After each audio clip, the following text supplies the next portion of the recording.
I'm in, I'm out, same story.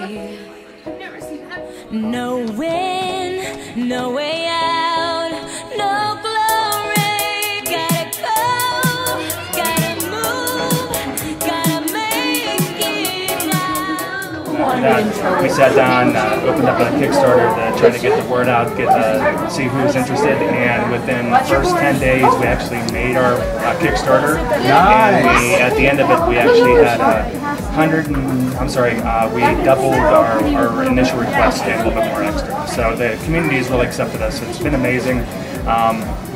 Yesterday at 2:30 we actually met the attendance we tried to get to by the end of the weekend. Yeah. So it's been really great. The community's been amazing and a really good weekend so far. So. My boyfriend and I basically were just like trying to think of weird coupley cosplays we could do, and that came up, and then I already had like most of the stuff, so. It worked out. So is he dressed as Mayhem? He's dressed as Mayhem. Now does he talk like Mayhem with that deep voice? And sometimes he does. It's kind of annoying. Okay, why I made my cosplay is because I got sick and tired of hanging out the rear end of, you know, costumes that weren't perfectionist up to my standards, so I'm just like, I can totally do that better. At times, no I can't, but I like to think I can.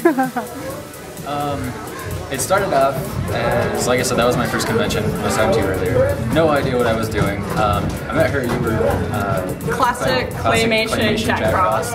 And I thought that was hilarious, but you kind of were just hanging out with her group a lot. I kept going home every night and I was like, I might find her tomorrow. It's kind of creepy, but no. And guest relations. And guest relations. How did you start doing guest relations? What was your first con? What was your first con experience? Comic-Con 2008 was my very first experience. We were in the Mesa Convention Center. There were 7,000 people at that convention for a convention space of 5,000 people.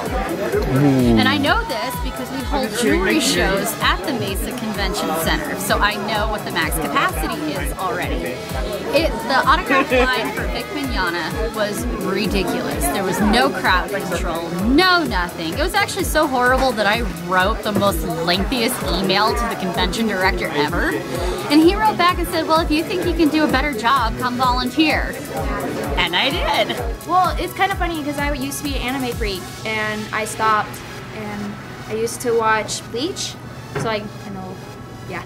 And then my sister and me kind of changed, so I became girly and she started watching anime, so. It kind of reversed. Yeah, and then we got back into it, so I've heard about cosplay and I've been in that world for quite a while. Yes. I'm actually teaching two of my friends who, you know, have bought their costumes in the past but want to start making them. Yes. And I'm just like, she's actually started cutting it out and she's like, well, it's not, you do it so much faster, Serena. I'm like, it's because I've been doing this longer than you.